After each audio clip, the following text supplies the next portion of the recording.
Students, today I am going to start part 2 of chapter 2nd. Okay, student, we have studied about the bacteria and viruses. Okay, now I am going to start protozoa. This is a third microorganisms group. Okay, protozoa are single celled eukaryotic microorganisms. Okay, eukaryotic और new term for you. आपके लिए eukaryotic new term है, लेकिन you means होता है true. ठीक, true. Okay, इससे पहले आप पढ़ रहे थे प्रोकैरियोटिक.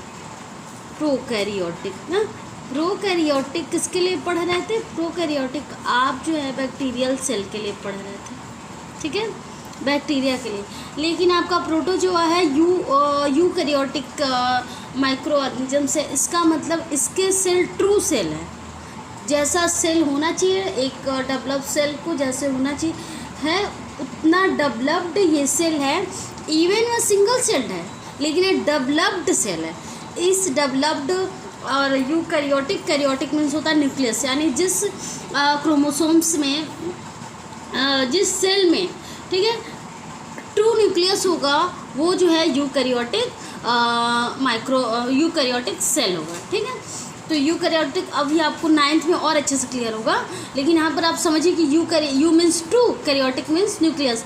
ऐसा सेल जिसमें ट्रू न्यूक्लियस हो, यानी वो सेल काफ़ी डेवलप्ड हो और बट सिंगल सेल्ड ऑर्गेनिज्म है protozoa. Okay, organisms that have their own nucleus. हाँ देखिए लिखा है their own nucleus and other structures like mitochondria, okay, etcetera are considered as the most primitive eukaryotic organisms. देखिए eukaryotic है लेकिन primitive है. ठीक है, as compare to hire animals. Protozoa get their food from the surrounding environment as they do not have chlorophyll. ठीक है, protozoa जो है प्लांट में कंसिडर नहीं करेंगे, एनिमल में कंसिडर करेंगे. तो ये जो क्या है सराउंडिंग चीज़ों से अपना फूड लेता है और इनके पास क्लोरोफिल नहीं होता, क्योंकि क्लोरोफिल होगा तो प्लांट होंगे. ठीक है, हेंस दे आर हेट्रोट्रॉप्स. ठीक है, ये ऑटोट्रॉप्स नहीं है, हेट्रोट्रॉप्स है. ठीक है, मीन्स एनिमल फीडिंग नेचर है इनका. The only exception in Euglena which is photosynthesis. इसका मतलब है कि आपका प्रोटोजोआ का एग्जाम्पल जो है क्या है, यूग्लिना भी है. लेकिन यूग्लिना क्या है, अब देखिए यूग्लिना को हम कहते हैं कनेक्टिंग लिंक बिटवीन. ठीक है, अब अभी आपको वायरस के बारे में पता चला था कि connecting link between living and non living. यहाँ देखिए कनेक्टिंग लिंक बिटवीन, लिंक लिखना था, लिंक बिटवीन किसके किसके बीच में, link between plant and animals. ठीक है, ये जो है प्लांट और एनिमल्स के बीच का है. मीन्स इसका ये जो है प्लांट का भी कैरेक्टर शो करता है, एनिमल्स का भी कैरेक्टर शो करता है. कौन? यूग्लिना. ठीक है, देखिए यूग्लिना का स्ट्रक्चर ऐसे है. ठीक है, अगर ये डार्क प्लेस पर रहे तो ये फोटोसिंथेसिस नहीं कर पाएगा. अगर फोटोसिंथेसिस नहीं करेगा तब भी ये सर्वाइव करेगा. ठीक है, ये जो है एनिमल्स की तरह बिहेव करने लगता है, एनिमल्स फीडिंग नेचर शो करने लगता है. लेकिन अगर ये जो है क्या है, अगर ये धूप या फिर सनलाइट के कांटेक्ट में है तो ये क्या करता है, ये फोटोसिंथेसिस करने लगता है. इसके पास क्लोरोफिल ना होकर इसके पास एक पिगमेंट होता है क्रोमैटोफोर. ओके, ये आपका क्लियर हो जाएगा भी, क्रोमैटोफोर. ये क्लोरोफिल की ही तरह होता है क्रोमैटोफोर. ये पी है क्रोमैटोफोर. ये क्लोरोफिल की तरह ही होता है लेकिन ये बहुत लेस डेवलप्ड है, ये बहुत प्रिमिटिव ऑर्गेनिज्म है. इसीलिए इसके पास क्लोरोफिल ना होकर लेकिन क्लोरोफिल की जगह पर क्रोमैटोफोर होता है जिसके थ्रू ये फोटोसिंथेसिस करता है. तो क्लियर हुआ कि यूग्लिना क्या है, यूग्लिना क्या करता है, फोटोसिंथेसिस करता है और ये एनिमल की तरह बिहेव करता है. इसीलिए एक बहुत इंपॉर्टेंट क्वेश्चन है connecting link between plant and animals. Clear हुआ. अब आइए हैबिटेट में देखिए कहाँ रहता है living place. They can be found in a variety of habitats such as fresh water, ponds and rivers. देखिए फ्रेश वाटर में भी रहता है, कुछ मराइन भी रहता है। मराइन वाटर, मराइन समझ रहे हैं ना, सी वाटर, ठीक है, marine, sea and even in soil. Aquatic protozoan show locomotion with the help of pseudopodia. अब देखिए इनके पास स्यूडोपोडिया है। स्यूडोपोडिया का मतलब है कि ये क्या करते हैं, स्यूडो मीन्स होता है फॉल्स, ठीक है, स्यूडो मीन्स होता है फॉल्स, पोडिया मीन्स होता है लेग, ठीक है, फॉल्स लेग। ये जब चाहे तब अपना लेग बना सकते हैं, ठीक है, जब चाहे तब वो अपने अकॉर्डिंग, नीड के अकॉर्डिंग ये अपना जो है लेग बना सकते हैं। इसीलिए स्यूडोपोडिया जो स्पेशली कैरेक्टर है अमीबा का, यहाँ लिखा हुआ अमीबा, ठीक है। सीलिया भी हेयर जैसा स्ट्रक्चर होता है, ये देख रही हैं, पैरामीशियम का स्ट्रक्चर है सीलिया। एंड और फ्लैजिला, ये देखिए फ्लैजिला यूग्लिना में है, ठीक है। Aquatic protozoan showing motility with the help of flagella और कॉल्ड फ्लैजलेट्स, ओके। जो एक्वेटिक हैं यानी पानी में रहने वाले जो प्रोटोजोन्स हैं वो क्या हैं, वो फ्लैजिला से के थ्रू मूव करते हैं, इसलिए फ्लैजलेट्स बोलते हैं। और protozoan which that move with the help of the cilia, जो सीलिया के थ्रू मूव करते हैं, जैसे कि ये देख रहे हैं पैरामीशियम है, सीलिया, उसको सीलियट्स कहते हैं। Amoeba performs its motility by means of pseudopodia, false feet, यहाँ लिखा हुआ है फॉल्स फिट, हाँ।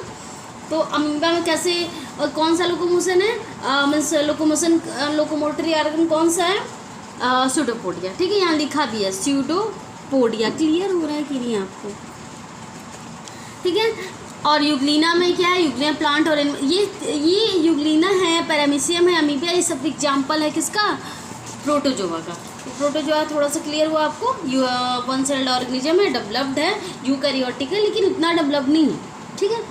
अब देखिए यूग्लिना हमेशा याद रखिएगा, ये लिविंग या नॉन लिविंग, अरे वो प्लांट और एनिमल्स के बीच का जो है कनेक्टिंग लिंक है। अब देखिए स्ट्रक्चर्स, आप देखिए the animals belonging to the class protozoa have the cell structure and nucleus. अब इनके पास क्या क्या होता है, यूज ऑफ प्रोटोजोन्स, हाँ, इनके सेल में क्या होगा, सेल मेम्ब्रेन होगा, न्यूक्लियस होगा, वेल डेवलप्ड होता है सेल, ठीक है। अब uses of protozoans in soil enhance the plant growth, यानी प्रोटोजोन का ये यूज है, ये प्लांट ग्रोथ को इनहेंस करते हैं, ठीक है। They are widely used in waste water treatment process, इनका waste water treatment, sewage water treatment का जो है में भी यूज होता है। Protozoans like paramecium increases the speed of oil spoilage breakdown। ये जो है सी लेवल पे जो ऑयल स्प्रेड हो जाता है, तो उसके जो ऑयल फैला हुआ होता है उसके जो स्पॉयलेज को ब्रेक करता है, यानी फैले हुए चीज़ को हटाता रहता है, ठीक है, उसमें अपने स्विमिंग हैबिट की वजह से, मूव करने की हैबिट की वजह से। Planktonic protozoans excrete nitrogen and phosphorus at height rates. जो प्लैंटोनिक है यानी जो बहुत स्मॉलेस्ट जो प्रोटोजोन्स हैं, ठीक है। प्लैंटोनिक का मतलब समझ रहे हैं ना, यहाँ प्लांट के लिए यूज किया गया। ऐसे प्रोटोजोन्स जो है प्लांट है, जैसे अभी यूग्लिना आप देखें, वो क्या करता है, नाइट्रोजन और फॉस्फोरस रिलीज करता है। These protozoans play an important role in the recycling essential nutrients for the phytoplankton, ठीक है। तो ये क्या है, फाइटोप्लैंक्टन के लिए एसेंशियल जो न्यूट्रिएंट्स का रिसाइकलिंग करने में हेल्प करते हैं। आइए हार्मफुल इफेक्ट देखते हैं, ठीक है। हार्मफुल प्रोटोजोन्स क्या है, protozoans like amoeba enter the stomach through contaminated food और water causing illness like diarrhoea and vomiting, ठीक है। अब जो है ये हार्मफुल भी हैं, amoeba and amoeba histolytica and amoeba gingivalis. Trypanosoma is a protozoan parasite that cause a serious and life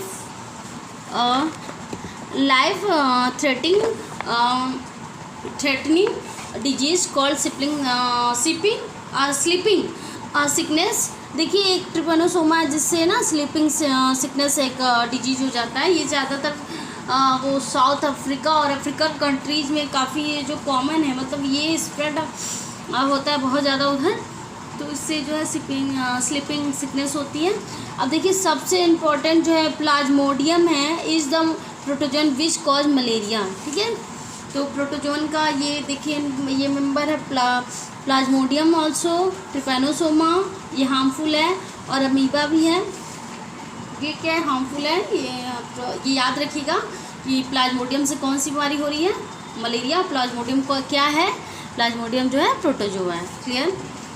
अब आइए फंजाई, फंजाई भी मैं क्लियर कर देती हूँ, उसके बाद आपका एल्गी बचेगा। ठीक है, okay.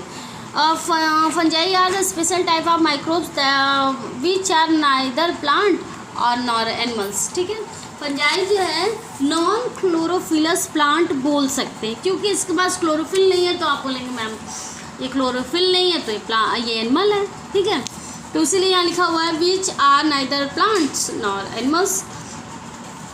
Unlike bacteria which have simple prokaryotic cell structure, fungi have complete eukaryotic cell as in animals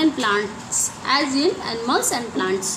देखिए जो है ये जो फंजाई है काफ़ी डेवलप्ड सेल से बने हैं, और ये एनिमल्स जैसे डेवलप्ड एंड प्लांट जैसे डेवलप्ड सेल से बने हुए हैं, लेकिन इनके पास क्या होता है, क्लोरोफिल नहीं होता है। तो इसलिए फंजाई को जब आप क्लास 9th में जाएंगे तो उसका डेफिनेशन बस यही है, नॉन क्लोरोफिलस प्लांट। ठीक है, non chlorophyllous plant. They are non green and heterotrophic. देखिए नॉन ग्रीन है, प्लांट नहीं है, लेकिन प्लांट नहीं है, और हेटरोट्रॉफिक जो मोड है इनका फूड का, they get their food from dead and decomposing matter, और इनका जो फूड है वो डेड और डिके मटेरियल पर ग्रो करते हैं, वही उनसे फूड लेते हैं, सक करते हैं।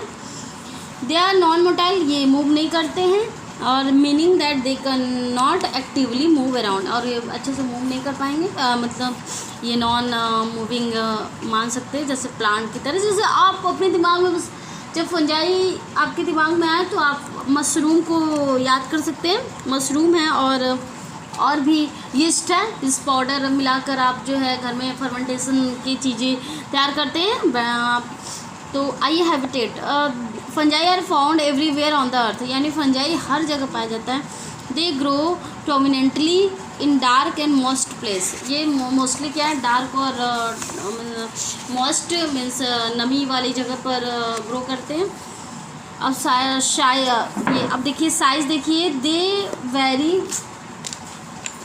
Very widely in size from microscopically small to ones that are large enough to the see with the naked आई।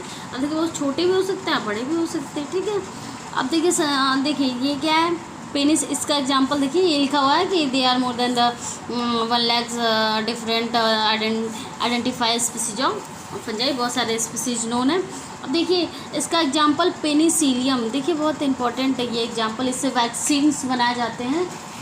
और राइजोपस जो आपके ब्रेड पर लग जाता है, ब्लैक मोल्ड भी कहते हैं। मशरूम आप जानते हैं, मशरूम आप खाते हैं, और ये पाउडर नहीं मिलाकर वो आपका फर्मेंटेशन बनाया जाता है, या बेकिंग पाउडर की तरह यूज़ किया जाता है। Structure, fungi were once classified as plant, however they are the different from the plant in 2 ways। पहले अर्लियर जो फंजाई को हम प्लांट के में क्या करते थे, कंसिडर करते थे, लेकिन इनको अब अलग ग्रुप बना दिया गया। ठीक है, fungi cell wall are composed of chitin rather than cellulose. देखिए प्लांट के जो सेल होते हैं, अभी सेल आप कल बताया था ना कि सेल जैसा बैक्टीरियल सेल आप देखे थे ना, कल मैं आपको बैक्टीरियल सेल आपको बता रही थी कि इनका जो है एक ही सेल उनके पूरी जो है बॉडी है। बैक्टीरिया जब मैं आपको पढ़ा रही थी, यहाँ पर देखिए ये सेल मैंने बताया था, सेल वॉल है आउटर। तो उसी तरह सारे जो है प्लांट या हो या एनिमल हो, सबके जो है बॉडी जो है, सबका बॉडी जो है किससे बना हुआ है, सेल से बना हुआ है। तो देखिए फंजाई का सेल कैसा होता है, ठीक है, तो वो क्या होता है कि इनका भी आउटर जो, इसको भी सेल वॉल ही बोलेंगे, सेल वॉल।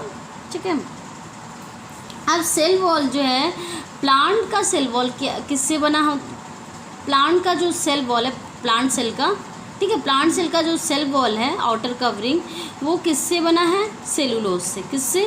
सेलुलोज से। लेकिन यहाँ पर सेलुलोज नहीं, किसका बना है? काइटिन का। यानी इस जो फंजाई का सेल है, वॉल है, वो किसका बना है? काइटिन का। बहुत इंपॉर्टेंट क्वेश्चन है, पूछा जाता है। Fungi do not make their own food like plant as they do not possess chlorophyll. ठीक है, फंजाई प्लांट की तरह क्या फूड नहीं बनाते हैं, ठीक है, जैसे क्लोरोफिल नहीं है उनके पास, इसीलिए उनका नेचर क्या है? सैप्रोफिटिक है। अब यूज ऑफ क्या है? Fungi food. अब देखिए फूड में कैसे यूज है? Many fungi are used as food. Example mushroom है, और ये क्या है? ट्रफल्स है, ये यूज़ किया जाता है। Yeast is used in making bread as in the fermentation of beverage. ठीक है, ईस्ट का यूज किया जाता है फर्मेंटेशन के लिए। जो बेवरेजेज हैं, जो लिक्विड चीज़ें, ये आपका वाइन है, ठीक है, ये सब बनता है इसी ईस्ट की वजह से। ईस्ट का से फर्मेंटेशन दिया जाता है। आपका इडली है और ये बैटर है, ये सब बनाने में आपका हेल्प ये ईस्ट का यूज किया जाता है। Decomposition. Fungi play an important role in the decomposition of organic matter by breaking down of organic matter they release carbon, nitrogen, oxygen into soil and atmosphere. देखिए फंजाई का एक बहुत सबसे ज़्यादा इंपॉर्टेंट रोल है डिकम्पोजिशन में। Decomposition वो क्या है कि डेड और डिके बॉडी का ऑर्गेनिक मैटर का क्या करते हैं? डिकम्पोज करके ऑर्गेनिक मैटर को डिकम्पोज करके इनऑर्गेनिक मैटर रिलीज करते हैं, कार्बन, नाइट्रोजन, ऑक्सीजन एटमॉस्फेयर में और सॉइल में। तो ये इसका मतलब है ये बायोलॉजिकल साइकिल में भी बहुत इंपॉर्टेंट रोल प्ले करते हैं। अब आइए medicines. Some fungi are used in inhibition of infections caused by bacteria, antibiotics like penicillin and cephalosporin. ठीक है, ये दो फंजाई के एग्जाम्पल है जिससे एंटीबायोटिक्स बनाए जाते हैं ना। ये पेनिसिलियम, ये है ना अभी आपको एग्जाम्पल पेनिसिलियम बोला था ना, उसी से पेनिसिलिन जो है आपका पेनिसिलिन एंटीबायोटिक्स बनाया जाता है, और सिफेलोस्पोरिन एंटीबायोटिक्स बनाया जाता है, फंजाई से मिलता है। अब देखिए कौन कौन सा, ये देखिए पेनिसिलियम क्राइसोजीनम से बनाया जाता है, और सिफेलोस्पोरिन किससे बनाया जाता है? स्पोरियम फंजाई से ये फंजाई से बनाया जाता है। ये एंटीबायोटिक्स का नाम है, ठीक है, याद रखिएगा। मेकिंग ब्रेड, आपको बताया था अभी कि यीस्ट में जो है यीस्ट का पाउडर यूज करते हैं। Yeast produces rapidly and produce carbon dioxide during the respiration. This is utilized by making of bread. This process involved kneading the flour with salt, sugar, yeast, and water into the dough. As carbon dioxide is produced by the yeast cell, and the dough rises into volume, and which makes it porous and spongy when the dough is baking at the high temperature. ठीक है, inside the oven. This process kills the yeast and hence fermentation stops. देखिए क्या होता है कि आप जो है हम बैटर बनाते हैं ना ब्रेड का, मैदे में आप सूजी जो मैदा होता है, ठीक है, व्हीट फ्लोर, उसमें क्या करते हैं आप, उसमें क्या करते हैं यीस्ट का पाउडर मिला देंगे और फर्मेंटेशन के लिए वाटर मिलाकर आप छोड़ देंगे, तो क्या होगा, यीस्ट बहुत तेज़ी से ग्रो करेगा। ग्रो करने के बाद वो क्या करेगा, वो जगह जगह स्पेस लेगा और CO2 रिलीज करेगा। ठीक है, जब ही आप बहुत CO2 मतलब वो क्या करेगा, CO2 इसलिए रिलीज करेगा, CO2 के बबल्स, CO2 गैस बबल्स की तरह वो आपका जो बैटर फर्मेंटेट हो जाएगा। जब आप हीट देंगे तो बबल्स क्या होगा, हीट की वजह से खाली हो जाएगा और जो है यीस्ट डेड हो जाएगा। तो जो बबल्स अगर ऑक्सीजन के कार्बन डाइऑक्साइड के फॉर्म में वो जब बाहर निकल आएगा, तो जहाँ जहाँ बबल्स जहाँ से बाहर निकलेगा वहाँ स्पेस बन जाएगा। स्पेस बनने से आपको ब्रेड क्या होता है, स्पंजी लगता है। क्लियर हुआ कैसे बनता है? CO2 रिलीज करने की वजह से, क्योंकि उनकी संख्या बहुत तेज़ी से बढ़ती है और बहुत तेज़ी से बढ़ने की वजह से वो रिस्पायरेशन करेंगे। रिस्पायरेशन करने से क्या रिलीज करेंगे, CO2, और ये CO2 उस बबल्स के फॉर्म में उस बैटर में रहता है। जो ही आप हीट देते हैं, गर्म देती हैं, गर्मी की वजह से CO2 उस प्रेस को छोड़ देता है। प्रेस को छोड़ने की वजह से आपका क्या होता है, वो ब्रेड या रोटी क्या होता है, ब्रेड और जो भी बनते हैं आपका इडली, वो स्पंजी हो जाता है। क्लियर हुआ? थोड़ा बहुत लंबा लेक्चर दे दिया मैंने आपको, फ़िलहाल तो आपको समझ में आने से मतलब है। अब देखिए क्या है ये, सम फंजाई आर यूज्ड एज क्या है, बायो पेस्टिसाइड्स। ठीक है, कुछ फंजाई का यूज़ करते हैं पेस्टिसाइड्स का, ठीक है, कंट्रोल करने के लिए पेस्ट को। अभी आपको पिछले जो वीडियो मैंने बताया था ना कि पेस्ट क्या है, वही जो हार्म करते हूँ क्रॉप प्लांट को, ठीक है, उसको कंट्रोल करने में भी फंजाई का रोल है।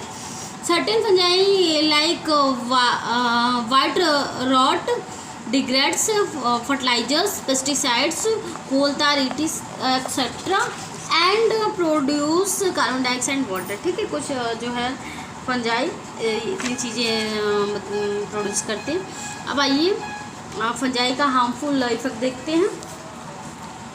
हार्मफुल फंजाई, ठीक है, fungi cause spoilage of food. Fungi की वजह से आपका जो है रोटियां जो है आप 2 दिन के लिए छोड़ दीजिए, फिर देखिए उस पर ब्लैक स्पॉट हो जाएगा, वो आपकी जो है रोटी डैमेज हो गई। और डैमेज होने के बाद उस पर क्या ग्रो करने लगी बहुत तेज़ी से, क्या ये फंजाई। ठीक है, और स्पेशली जो है आपका म्यूकर है, ये ग्रो करता है आपकी रोटी पे, तो आपके खाना ख़राब करता है वो फूड।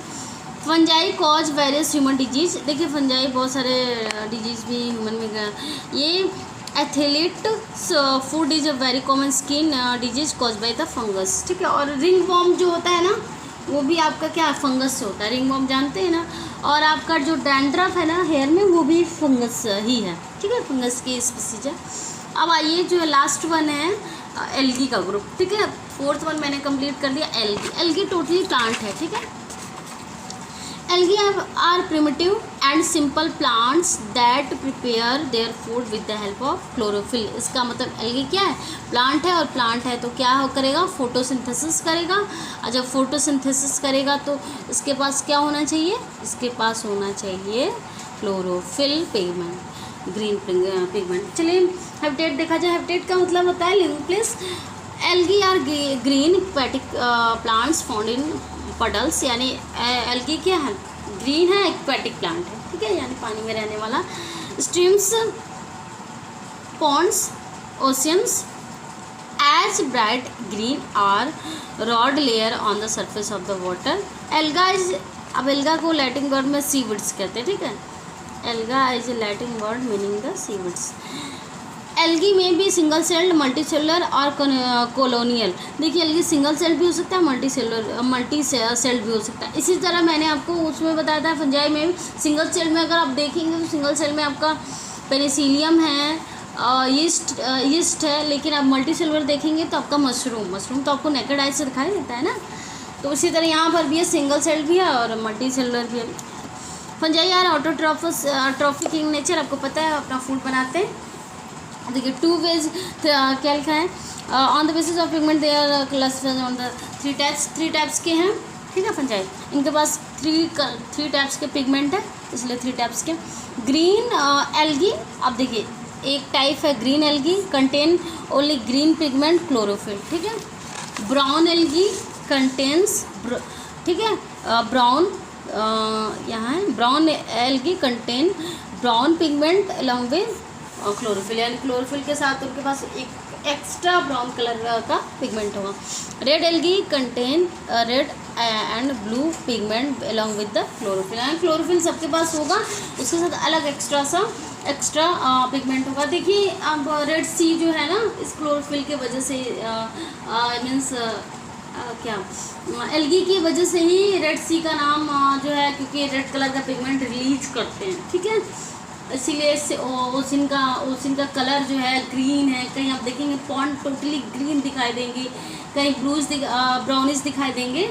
कलर जो है उस पर्टिकुलर एरिया का या आइस का, हाल में एक पेपर में निकला हुआ था कि आइस जो है टोटली रेड दिखाई दे रही थी, जैसे कि ब्लड वो, लेकिन वहाँ पर एक तरह का जैसे ब्लड स्प्रेड हुआ हो, लेकिन वो उसका रियल रीजन यही था कि एक तरह का एल्गी था जिसका क्लेमाडोमोनास नाम था उस एल्गी का, और वो एल्गी स्प्रेड कर गई थी बहुत ज़्यादा उस आइस पर, तो उसकी वजह से उस आइस का कलर टोटली जो है रेड दिख रहा था। अब देखिए इनका unlike bacteria and virus algal cell have a nucleus, इनके पास न्यूक्लियस होता है, उनके पास न्यूक्लियस होता है। एल्गी में बी फाउंड इन कॉलोनियल और in form of the multicellular fragment. देखिए इसका वही मैंने भी बोला था ना, क्लेमाडोमोनास, यही है क्लेमाडोमोनास और स्पायरोगायरा, और भी है, ठीक है। अब साइज़ देखिए, ये 1 माइक्रोन से सेवरल मीटर तक भी हो सकता है। ये देखिए स्पायरोगायरा का ये है स्ट्रक्चर। स्पायरोगायरा को सिल्क पॉन्ड भी कहते हैं, ठीक है। अब देखिए यहाँ पे यूज ऑफ एल्गी, ठीक है। Green algae chlorella yield as the important antibiotic named called chlorine, ठीक है। ग्रीन एल्गा का नाम है क्लोरेला, ठीक है, इसका नाम है, इससे निकलता है antibiotic. Blue green algae like Nostoc और एनाबेना, ठीक है। एनाबेना बहुत इंपॉर्टेंट, ये दो है, नोस्टॉक एनाबेना, ये सॉइल फर्टिलिटी को इंक्रीज करते हैं, important in fixation of atmospheric nitrogen soil, ठीक है। ये दो ऐसे इंपॉर्टेंट जो है एल्गी है जो नाइट्रोजनस जो एटमॉस्फेरिक नाइट्रोजन को नाइट्रोजन कंपाउंड में चेंज करके सॉइल को देते हैं। तो क्लियर हुआ। अब harmful algae grow rapidly on the surface of water and block the sunlight from the penetrating the surface. This adversely affects the aquatic life and results in pollution, ठीक है। देखिए क्या होता है, पॉन्ड में जो एल्गी है बहुत तेज़ी से ग्रो कर जाता है। अब ग्रो करने की वजह से अपर जो सरफेस है टोटली कवर्ड कर देता है, तो जो ग्राउंड पर या फिर जैसे बॉटम पे रहने वाले जो ऑर्गेनिज्म है उनको सनलाइट नहीं मिलती है। कुछ प्लांट है जो फ्लोटिंग प्लांट हैं, उनको जो है क्या सबमर्ज प्लांट है जो डूब कर तैरते हैं, उस प्लांट को भी वो लाइट नहीं मिल पाती है, ऑर्गेनिज्म को लाइट नहीं मिल पाती है, तो ये इसका हार्मफुल इफ़ेक्ट भी है। अब आइए वैक्सीन्स, ठीक है। वैक्सीन्स आपको बैक्टीरिया से बन रही थी और वैक्सीन्स आपको जो है फंजाई से बन रही थी। अब आइए वैक्सीन्स क्लियर कर ले, फिर लास्ट वीडियो में आपको बताऊंगी जो है जो बचा हुआ part. Vaccines when a disease causing microbe इंटर्स a human body, the body produce antibodies, ठीक है। The body remembers how to fight the microbe if it enters again. If the dead or weakened microbes are introduced into the healthy body, the body fights and kill them by producing suitable antibiotics. These antibodies ये भी antibodies है, ठीक है, antibiotics गलती से निकल गया। These antibodies remain in the body and keep our body protect from the disease causing microbes, and the working of the vaccine is based on this principle, ठीक है। Vaccines contain antigen, okay, weakened or dead virus, bacteria, fungi which cause disease and infection when they introduced into the body, and the antigens stimulate the immune system to produce antibodies which weaken or destroy the disease causing organism. When the person, especially a child, later comes in the contact with the same kind of the bacteria virus, the antibodies prevent those organisms from making the child sick, and in other words the child become immune to the disease that organism. देखिए थोड़ा सा समझिएगा, बहुत tough line है, ठीक है। इसको समझने के लिए आप सिंपल से आप इसको ऐसे देखिए। पहले मैं आपको बता दूं एंटीबॉडीज और एंटीजन क्या है। एंटीजन उस फॉरेन पार्टिकल को कहते हैं जो बॉडी में डिजीज कॉज करता है, क्लियर हुआ। एंटीजन उस फॉरेन मतलब बाहर के, कोई बाहर की बॉडी हो, चाहे वायरस हो, बैक्टीरिया हो, अमीबा हो, कोई बाहर की बॉडी शरीर में इंटर करता है तो उसको एंटीजन कहते हैं। इसका मतलब जो एंटीजन कोई भी, जैसे वायरस है, बैक्टीरिया है, डस्ट है, ठीक है, जो हमारी बॉडी में इंटर करके बीमारी कॉज करे, ठीक है। अगर डिजीज कॉज करे तो इसको एंटीजन कहते हैं। अब जो भी इस एंटीजन को देखता है तो हमारी बॉडी का इम्यून सिस्टम क्या बनाने लगता है, एंटीबॉडी, मीन्स एक प्रोटीन बनाने लगता है। एंटीबॉडी का मतलब है एक प्रोटीन बनाता है जिससे वो हमारी उस प्रोटीन के थ्रू उस फॉरेन पार्टिकल को किल करना शुरू कर देता है। क्लियर, उस फॉरेन पार्टिकल्स को किल करना शुरू कर देता है। तो एंटीबॉडीज, एंटीजन समझ में आया।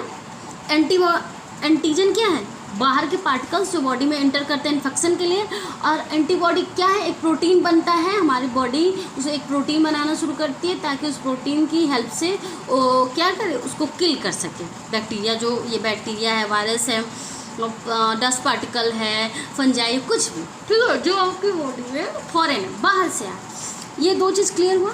अब देखो इस मैकेनिज्म को समझने के लिए आप ध्यान से सुनिए मेरी बात। देखिए, जैसे कि मान लीजिए बॉर्डर पर बहुत सारे आतंकवादी हैं, ठीक है। अगर बॉर्डर पे बहुत सारे आतंकवादी हैं तो उस कंडीशन में हमारे जो देश का सिस्टम, हमारे जो डिफेंस जो सिस्टम है, हमारे जो है डिफेंस मिनिस्टर है, वो तेज़ी से उसके अगेंस्ट ढेर सारे इंडियन आर्मी को बॉर्डर पर क्या करेंगे, भेजेंगे ताकि वो बाहर के जो हैं जो अटैक करने वाले अटैकर को के अगेंस्ट फाइट करने के लिए। क्लियर हुआ। तो अगर जो है मान लीजिए कि अगर कोई बॉर्डर पे कोई भी एनिमी नहीं होता तो मुझे नहीं लगता कि ये हमारे बॉर्डर पे बहुत सारे सेना होती। लेकिन अगर बॉर्डर पे इतनी सेनाएं इसीलिए हैं बॉर्डर पर क्योंकि उन्हें बाहर के आने वाले जो फॉरेन मीन्स अटैकर को अटैक कर सके। ठीक उसी तरह हमारी बॉडी में है कि क्या होता है कि आपका क्या है, फॉरेन पार्टिकल आता है तो हमारी जो इम्यून सिस्टम तुरंत एंटीबॉडी बनाना शुरू करती है। यानी हमारा देश का डिफेंस सिस्टम बिल्कुल एक्टिव हो जाता है। वो ढेर सारे जो है रॉकेट तैयार करने लगता है, वो जो है गन और इंडियन आर्मी को बहुत तेज़ी से ट्रेंड करने लगता है कि भाई देखो अटैक होने वाला है। तो उसी तरह हमारी बॉडी में ठीक सेम वे हमारी बॉडी में है कि जो भी माइक्रोब्स अटैक करते हैं, जो भी आपका एंटीजन अटैक कर रहे हैं, ठीक है, वो आप उसके अगेंस्ट हमारी बॉडी प्रोटीन बनाए। ठीक है, तो वैक्सीन में क्या होता है कि क्यों ना हम जो है इसी एंटीजन, इसी फॉरेन पार्टिकल, इसी वायरस को वीक करके बहुत इनएक्टिव करके बॉडी में इंटर कराया जाए। अगर थोड़े अमाउंट में बॉडी में इंटर कराएंगे तो हमारी बॉडी उसके अगेंस्ट प्रोटीन बनाना शुरू करेगी। क्लियर। और जो प्रोटीन बनाएगी वही उसका नेचुरल इम्यून सिस्टम होगा, वही उसका एंटीबॉडी होगा। तो क्लियर हुआ। इसीलिए बच्चों को पोलियो का वायरस दिया जाता है बचपन से। अब वो पोलियो का वायरस आपको पता है क्या होता? पोलियो का वैक्सीन आपको रियली में पता होता है? पोलियो वायरस होता है, लेकिन वो पोलियो वायरस ही। इसीलिए जब भी बच्चों को वैक्सीनेशन होता है तो बच्चे क्या होते हैं, उनको फीवर आता है, वोमिटिंग होता है। ये सिंपल सिम्टम्स है, वो मीन्स कॉमन सिम्टम्स है जब वैक्सीनेशन का। तो आपको क्लियर हुआ कि वैक्सीन क्या है। वैक्सीन जो है इनएक्टिव वो माइक्रोब्स है। जो मान लीजिए पोलियो का वैक्सीन देना है तो पोलियो के वायरस को इनएक्टिव करके बच्चे के बॉडी में इसलिए डाला जाता है कि थोड़ी अमाउंट में डालेंगे तो बच्चे के शरीर में एंटीबॉडी बनना शुरू हो जाएगी। इन फ्यूचर अगर वो पोलियो वायरस के कांटेक्ट में आएगा तो बॉडी तुरंत रिकॉग्नाइज कर देगी, अरे ये तो वही है, उसके अंदर तेज़ी से प्रोटीन बनाना शुरू करेगी। ठीक है, तो थोड़ा सा आपको इसमें बहुत ध्यान लगा के सुनना पड़ेगा, समझना होगा कि वैक्सीन क्या है। अब देखिए, अब आपको लाइन समझ में आएगी। देखिए व्हेन डिजीज कॉजिंग माइक्रोब्स हमारी बॉडी में इंटर करता है तो क्या बनाता है, एंटीबॉडी। ठीक है, द बॉडी इस बात को, एंटीबॉडी बनाने के बाद बॉडी इस बात को याद रखे रहता है कि फ्यूचर में अगर कोई ऐसा आता है तो उससे कैसे फाइट करना है। ठीक है, if dead or weakened microbes are introduce, यहीं से आपका वैक्सीन का डेफिनेशन मिलेगा। If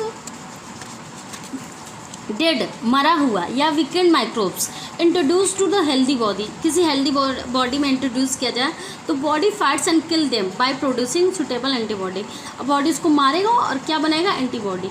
these microbes remains in keep and these remain in body and keep our body protect from the disease causing. और इसी तरह एंटीबॉडी बनाकर हमारी बॉडी क्या करती है, हमारी बॉडी उस जो है पर्टिकुलर माइक्रोब्स के अगेंस्ट प्रोटीन एंटीबॉडी बनाकर हमारी बॉडी को मतलब हेल्दी रखता है, और यही बनाने के सिस्टम को इम्यून सिस्टम कहते हैं। The working of vaccine in based on the this principle. आप समझ में आया, जो इंडियन आर्मी और जो अटैकर के बीच का जो लड़ाई होगा ना, जो लड़ाई होगा वही प्रोटीन बन रहा है, ठीक है। लड़ाई होने के बाद मार देते हैं जो फॉरेन हैं, फॉरेनर्स जो अटैकर हैं, ठीक है, पाकिस्तान के जो जो है आर्मी जो भी आतंकवादी हैं, जो लोग भेजते रहते हैं, तो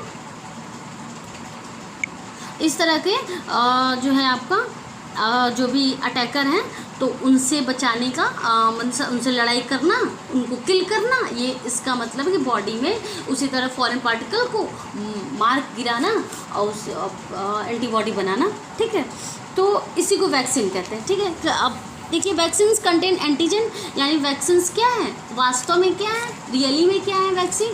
वैक्सीन हो इनएक्टिव फॉर्म में वही माइक्रोब्स है या एंटीजन है। एंटीजन समझ रहे हैं ना, फॉरेन पार्टिकल, ठीक है। वैक्सीन्स कंटेन एंटीजन, यानी वैक्सीन क्या है, वीकेंड और डेड वायरस हो सकता है, बैक्टीरिया हो सकता है, फंजाई हो सकता है, जो डिजीज और इन्फेक्शन कॉज करने वाला है। When introduce in the body, जो ही बॉडी में इंट्रोड्यूस होगा, एंटीजन क्या करेगा, इम्यून सिस्टम से लड़ाई करने की कोशिश करेगा, तभी जो है हमारे इम्यून सिस्टम क्या बनाने लगेगा, आपका एंटीबॉडी बनाने लगेगा, और बॉडी एंटीबॉडी बनाकर जो भी आपका जो इंटर किया है एंटीजन, उसको क्या करेगा, उसको किल करेगा। तो क्लियर हुआ। यही आज जो मैंने आपको बताया, इसको 2-3 बार सुनेंगे तो आपको एकदम ही क्लियर हो जाएगा वैक्सीन क्या है। और इसका डेफिनेशन हम यहाँ से लेकर यहाँ तक, यहाँ से यहाँ तक लिख सकते हैं। और ये भी लिखेंगे कि वैक्सीन वास्तव में क्या है। वैक्सीन वीक और डेड वायरस, बैक्टीरिया, फंजाई हो सकता है, उसी वायरस, बैक्टीरिया, फंजाई जो बॉडी में फ्यूचर में डिजीज कॉज कर सकता है। तो नेक्स्ट वीडियो में मैं आपको जो है डिजीज़ कॉजिंग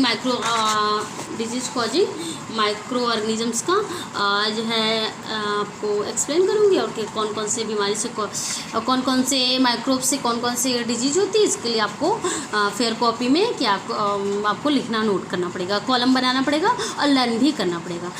ओके, तो वीडियो में समझ में आया कि नहीं, आप मुझे कमेंट ज़रूर करें।